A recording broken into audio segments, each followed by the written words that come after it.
بسم اللہ الرحمن الرحیم۔ السلام علیکم۔ روزانہ واقعات سننے کے لیے اس چینل کو سبسکرائب کریں۔ ایک دفعہ کا واقعہ ہے کہ منصور حلاج رحمت اللہ علیہ کے عقیدت مند اور مریدین آپ کے حجرہ مبارک کے باہر موجود تھے، جبکہ آپ اپنے حجرہ مبارک میں عبادت الہی میں مشغول تھے۔ تھوڑی دیر کے بعد عقیدت مندوں نے دیکھا کہ آپ حجرہ مبارک سے غائب ہیں۔ ان کو بڑی حیرت ہوئی۔ انہوں نے حجرہ مبارک کے اندر جا کر تلاش کیا، مگر حضرت شیخ حسین بن منصور حلاج رحمت اللہ علیہ موجود نہ تھے۔ سب حیران تھے کہ آپ لوگوں کی نظروں کے سامنے سے حجرہ مبارک میں بیٹھے ہوئے تھے اور باہر بھی نہیں نکلے۔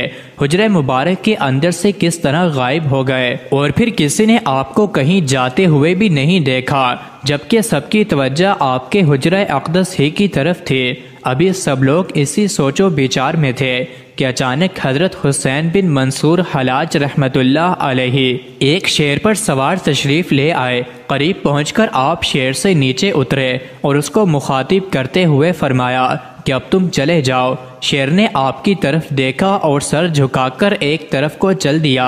لوگوں نے خوف کے ملے جلے جذبات سے مغلوب ہو کر پوچھا کہ حضرت یہ کیا معاملہ تھا؟ آپ نے شان بے نیازی سے فرمایا مجھے ایک سفر درپیش تھا جس کی بنا پر پروردگار عالم نے اپنے بندے کو غیب سے ایک سواری بھیج دی۔ حقیقت یہ ہے کہ اس کائنات میں جو کچھ بھی موجود ہے وہ سب پروردگار عالم کی ملکیت ہے، اور اسی کے فضل و کرم اور مہربانی سے ان تمام اشیاء پر اس کے بندوں کا حق ہے۔ اس بات پر تم لوگ اس قدر حیران کیوں ہو؟ حضرت حسین بن منصور حلاج رحمت اللہ علیہ کی اس کرامت کا چرچا بھی جب عام ہوا تو عوام کے دلوں میں آپ کی مزید عقیدت بڑھ گئی، مگر بہت سے علماء کرام نے آپ کی کرامت کا حسب سابق انکار کیا اور آپ کو ایک جادوگر اور شعبدہ باز ہی سمجھا، اور آپ کی مخالفت پر کمر بستہ ہو گئے۔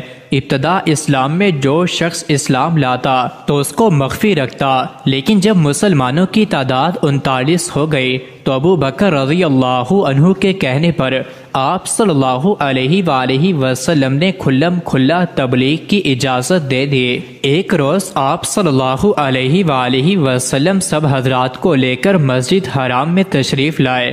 صدیق اکبر رضی اللہ عنہ نے خطبہ شروع کیا تو ہر طرف سے کفار و مشرکین مسلمانوں پر ٹوٹ پڑے، اور حضرت ابو بکر رضی اللہ عنہ کو اتنا مارا کہ چہرہ خون سے بھر گیا، ناک کان لہو لہان ہو گئے، پہچانے نہ جاتے تھے، یہاں تک کہ ابو بکر رضی اللہ عنہ بے ہوش ہو گئے۔ آپ کے قبیلے والوں کو خبر ہوئی تو آئے اور اٹھا کر لے گئے۔ شام تک بے ہوشی رہی۔ شام کو جب بولنے کی نوبت آئی تو فرمایا حضور صلی اللہ علیہ وآلہ وسلم کا کیا حال ہے، اور فرمایا جب تک میں حضور صلی اللہ علیہ وآلہ وسلم سے نہیں ملوں کچھ نہ کھاؤں گا۔ جب رات چھا گئی تو آپ کی والدہ آپ کو لے کر دار ارقم پہنچی۔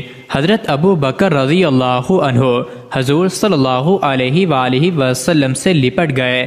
حضور صلی اللہ علیہ وآلہ وسلم بھی لپٹ کر روئے اور مسلمان بھی رونے لگے۔ پھر ابو بکر رضی اللہ عنہ کی درخواست پر آپ صلی اللہ علیہ وآلہ وسلم نے ان کی والدہ کو اسلام کی دعوت دی اور وہ فوراً مسلمان ہو گئے، اور اسی روز حضرت حمزہ رضی اللہ عنہ اسلام لائے، اور اس سے 3 دن بعد حضرت عمر رضی اللہ عنہ اسلام لائے۔ مزید ایسی ہی ویڈیوز کے لیے چینل کو ضرور سبسکرائب کریں۔